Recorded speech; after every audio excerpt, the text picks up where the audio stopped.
สบายดีพ่อแม่พี่น้องประชาชนชาวแขวงจำปาสักที่เคารพนับถือและฮักแพงทุกทานข้าพเจ้าดร.จินดาวงศ์สุริผู้อำนวยการโรงงานผลิตยา CBF ซึ่งเป็นตัวแทนจากภาคธุรกิจลงรับสมัครเลือกตั้งสมาชิกสภาแห่งชาติสุดที่10ประจำเขตเลือกตั้งที่15และได้เบอร์สมัครเป็นเบอร์17ข้าพเจ้าเป็นเภสัชกรปริญญาตรีรุ่นทำอิฐของสปป.ลาวที่เรียนจบในปี1986แล้วก็ปี2000ข้าพเจ้าก็ได้สืบต่อ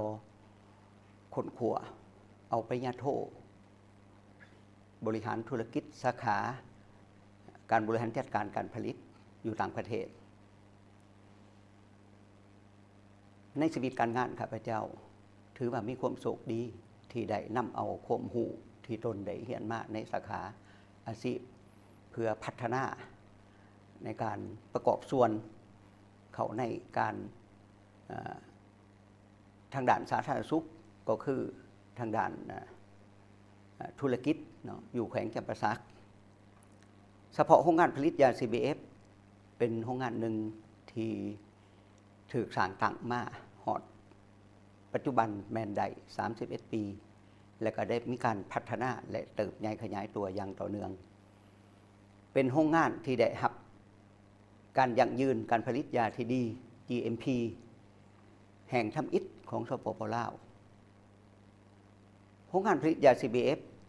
ได้ผลิตยาปัวพยาธิที่มีมาตรฐานสากลมีคุณภาพเพื่อตอบสนองและหับใส่ให้บรรดาโรงหมอในทั่วประเทศก็คือตอบสนองหับใส่ให้แก่สังคม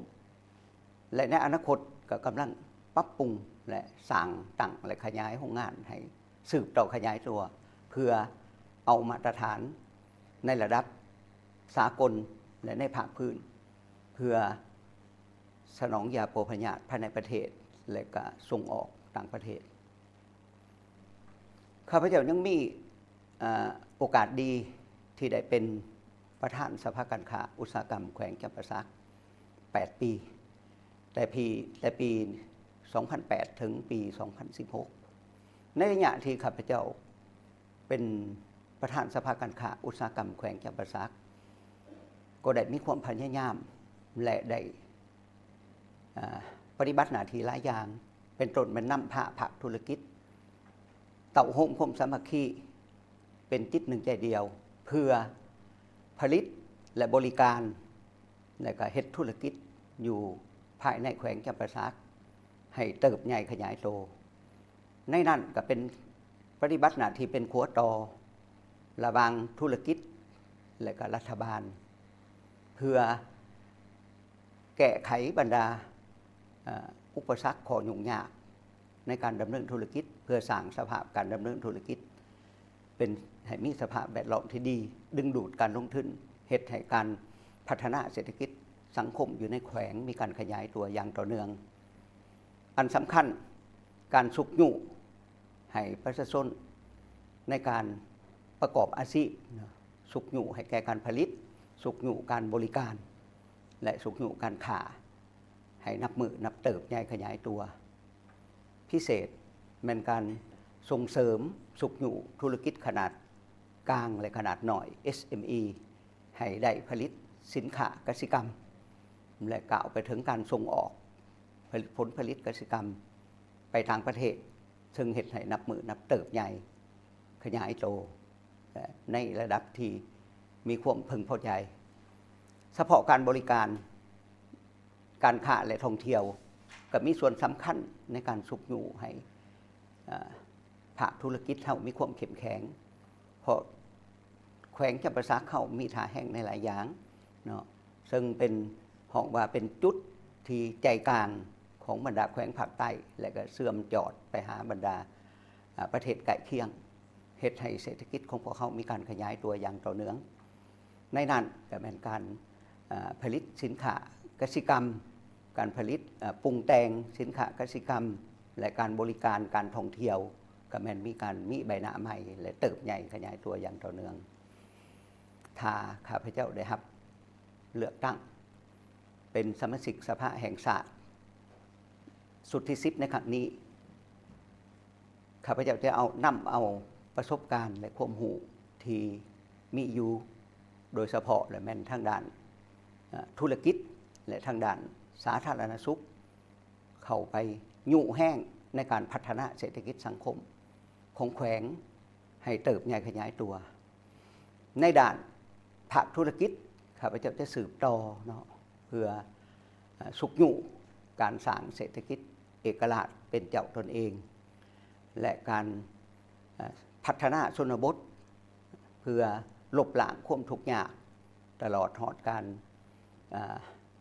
สร้างเฮ็ดเวียกเฮ็ดงานทำให้แก่ประชาชน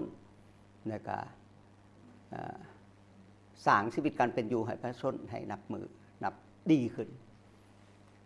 ทางด้านสาธารณสุขข้าพเจ้าจะใส่ท่าแห้งที่มีอยู่พัฒนาการผลิตยาปัวพยาธิของแขวงจำปาสักให้เป็นจุดศูนย์กลางในการผลิตยาปัวพยาธิทดแทนการนำเข้าผลิตบรรดายาพื้นฐานที่มีคุณภาพมาตรฐานสากลเฮ็ดให้ประชาชนสามารถเข้าถึงยาประกอบส่วนอันสำคัญในการเฮ็ดให้สุขภาพของพ่อแม่ประชาชนดีขึ้นเทอละก้าว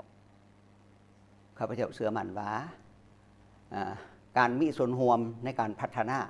เศรษฐกิจสังคมมันต้องได้จากเหี่ยข้องจากการร่วมมือของหลายภาคส่วนในนั้นสำคัญก็คือ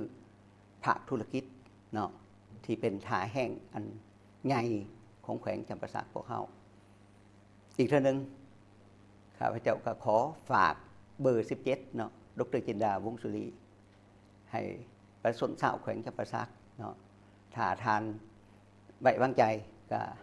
ขอให้รักษาเบอร์นี้ไว้ในมื้อวันที่22เดือน2ปี2026ซึ่งเป็นวันเลือกตั้งให้ทานรักษาเบอร์17ไว้เพื่อข้าพเจ้าจะได้เป็นสมาชิกสภาประชาชนแห่งชาติสุดที่10และจะได้นำเอาความรู้ความสามารถนี้เข้าไปประกอบส่วนในการสร้างสาพัฒนาเศรษฐกิจของแขวงก็คือของประเทศชาติขอแสดงความขอบใจบรรดาท่านอวยพรบรรดาท่านจงมีสุขภาพ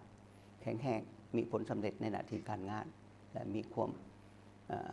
ผาสุกในชีวิตและการงานของบรรดาท่านขอขอบใจ